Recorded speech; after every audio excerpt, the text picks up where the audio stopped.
Hello, my name is Sofya Abetova. I am teacher of international business, and today we'll discuss state the impact of international trade. The purpose of our lesson is to consider the main directions of foreign trade policy, financial methods of trade policy, tariff and non-tariff measures of foreign trade regulation in general. Today we have 4 questions. The first one is main directions of foreign trade policy and WTO. Second one is the major modern theories of international trade. Third is customs, tariff and non-tariff barriers, and financial methods of trade policy. We have some key concepts. You can see it on the slide. Okay, let me start. Number 1, main directions of foreign trade policy. Depending on the scale of intervention of the state in international trade, we have 2 major policy is protectionism and freedom of trade. So protectionism is the state policy to protect the domestic market from foreign competition through the use of tariff or non-tariff instruments of trade policy, like selective, sectoral, collective, or sometimes hidden. The second form is freedom of trade. Free trade liberalizations, it's the same, is a policy of minimal state interference in foreign trade, which develops on the basis of free market forces of supply and demand. So, there are many protectionist policies in place in many nations, despite the fact that there is a popular consensus that the world economy as a whole benefits from free trade. You can see it on the slide. Government lift tariffs, import quotas, mercantilism, and reciprocal trade agreements.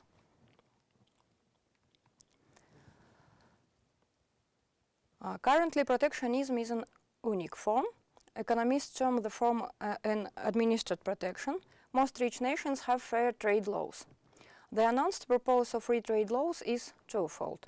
First is to make sure that foreign countries do not subsidize exports to that market intensives, are not distorted, and hence efficient allocation of activity among the countries is not destroyed. The second purpose is to assure that international companies do not dump their exports in an aggressive manner. These mechanisms are meant to augment free trade.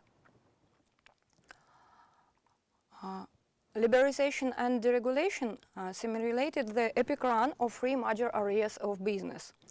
International trade grew at an average rate of 6% between 1948 and 1997.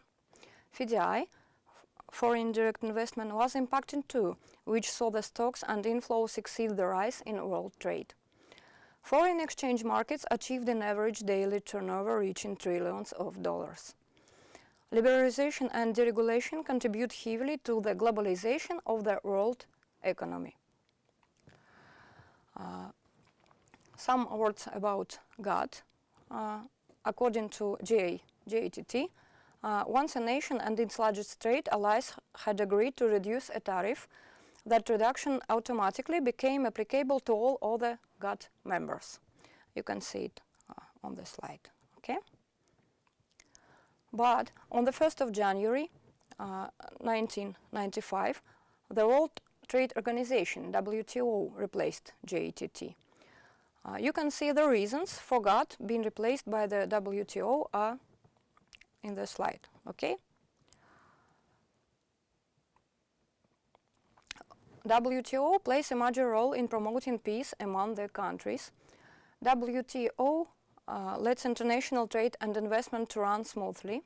Countries also get a constructive and fair institution for dealing with disputes over trade issues due to the presence of a WTO. WTO also plays a role in decreasing the cost of living. Protectionism increases the cost of the goods. WTO lowers the trade barriers via negotiation and through its non-discrimination policy. Okay. Second question is the major modern theories of international trade. There are 4 major modern theories of international trade. let me discuss it. First on, the Heckscher-Ohlin theory deals with two countries' trade goods and services with each other in reference with their difference of resources. This model tells us that the comparative advantage is actually influenced by relative abundance of production factors. That is, the comparative advantage is dependent on the interaction between the resources the countries have. Moreover, this model also shows that comparative advantage also depends on production technology. Production technology is the process by which various production factors are being utilized during the production cycle. So, the Heckscher-Ohlin theory tells that trade offers the opportunity to each country to specialize. A country will export the product which is most suitable to produce in exchange for other products that are less suitable to produce. Trade benefits both the countries involved in the exchange. Second theory is Samuelson-Jones model. The two major reasons for which trade influences the income distribution are as follows. Resources are non-transferable immediately and without incurring costs from one industry to another. Industries, as usual, use different factors. The change in the production portfolio of a country will reduce the demand for some of the production factors. For other factors, it will increase it. There are three major factors, I think you know about it: labor, capital, and territory. Territory, it means like land, okay? So, food products, for example, are made by using territory and labor, while manufactured goods use capital and labor. It is easy to see that labor is a mobile factor and it can be used in both sectors. Yes, territory and capital are specific factors. So, a country with abundant capital and a shortage of land will produce more manufactured goods than food products, whatever may the price be. A country with territory abundance will produce more foods. Okay. Other elements being constant, an increase in capital will increase the marginal productivity from the manufactured sector. Similarly, a rise in territory will increase the production of food and reduce manufacture. During bilateral trade, the countries create an integrated economy where manufactured goods and food production is equal to the sum of two countries' production. When a nation does not trade, the production of a product will equal its consumption. Trade gains are bigger in the export sector and smaller in the competing import sector. Okay. Next model is the Krugman-Obsold model. Is the standard model of trade. It implies two possibilities: the presence of the relative global supply curve stemming from the possibilities of production, and the relative global demand curve arising due to the different preferences for a selected product. The exchange rate is obtained by the intersection between two these curves. An improved exchange rate, other elements being constant, implies a substantial rise in the welfare of that country. The last one is the Michael-Porter model. So, Michael Porter identified 4 stages of development in the evolution of country. The dependent phases are factors, you know it, yes, investments, innovation, and prosperity. Porter talked extensively on attributes related to competitive advantage, which an organization can achieve relative to its rivals, which consist of lower cost and differentiation.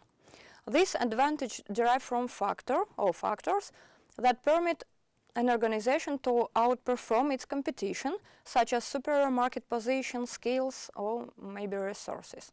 In Porter's view, the strategic management of businesses should be concerned with creating and continuing competitive advantages. Okay. Third question is a customs tariff and non-tariffs barrier. Customs tariff is a systematic list of customs duties that are levied on goods crossing the customs border under the control of customs authorities. Customs duties are among the most traditional and at the same time the most applied measures of state regulation of export and import operations. Depending on the type of foreign trade operations, we have import, export and transit duties. Import duties is on goods imported into the country. Export duties are used less frequently.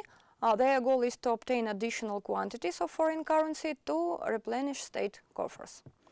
Transit duties are levied on goods crossing the national territory in transit, but they constrain the flow of goods, are considered extremely undesirable, violate the normal function of international relations, and are now practically not used.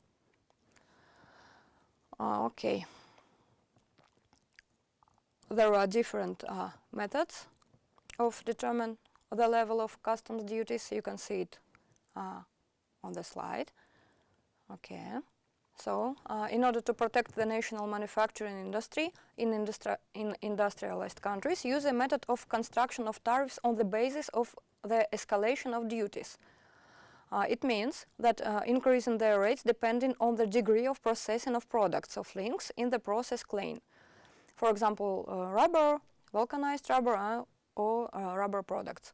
Depending on the regime and nature of foreign economic relations, duties may be preferential, especially preferential, contractual, as usually they are minimum, and general, autonomous, maximum. Okay. This tariff quota, it's a kind of variable customs duties, the rates of which depend on the volume of imports of goods. When imports within certain amounts, it is subject to the base rate within the quota. When exceeding a certain amount of imports, is subject to a higher, above the quota rate. So we have some non-tariff barriers, and they are can be divided into two major groups, economic and administrative. So, economic, like customs tariff duties, operate through a market mechanism, increasing the cost of imports and exports respectively. The main economic non-tariff barriers include special types of duties, various taxes and fees, import deposits, measures of currency regulation. Administrative operate directly, in addition to market relations, limiting access of imported goods to foreign countries and the supply of domestic goods abroad. Administrative non-tariff barriers include bans, embargo, licensing and quotas, voluntary export restriction, the exclusive channel of trade, the use for protectionist proposed standards and technical regulations, additional customs documents and procedures, etc. Okay, quota, what is this? Is a quantitative non-tariff measure to limit the export or import of goods with a certain amount or for a certain period of time.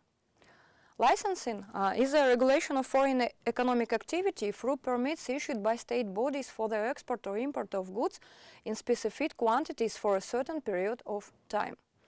Voluntary export restrictions is a quantitative restriction on export based on the obligation of one of the trading partners to limit the volume of exports accepted under an official intergovernmental or informal agreement on the establishment of quotas for the export of goods. But in practice, voluntary export restrictions are used as a means of trade policy by predominantly developed countries in competing with each other. So we have technical barriers. Technical barriers are hidden methods of trade policy arising due to the fact that national technical, administrative and other rules and regulations are designed to prevent the import of goods from abroad. Domestic taxes and fees are hidden methods too. It's a hidden method of trade policy aimed at increasing the domestic price of imported goods and thereby reducing their competitiveness in the domestic market. Policy in public procurement, a hidden method of trade policy, requiring government agencies and businesses to buy certain goods only from national firms. And requirements for the content of local components. It's a hidden method too. It means that final product which should be produced by national producers if such a product is intended for sale in the domestic market. Okay, and the last question is financial methods of trade policy. We have three major methods of financial methods of trade policy. They are subsidy, a cash payment aimed at supporting national producers and indirect discrimination against imports, export credit. It is a method of financial non-tariff policy providing financial incentives to the state for the development of exports by national firms. Includes subsidized loans for national exporters, state loans to foreign importers, insurance of export risks of national exporters. And the last one is dumping. Dumping is a method of financial non-tariff trade policy which consists in the promotion of goods to the foreign market by reducing export prices below the normal level of prices existing in these countries. Dumping is prohibited both by international rules within the WTO and by national anti-dumping laws of many countries, which allow for the application of anti-dumping duties in case of detection of dumping. Thank you for your attention. See you later. Bye.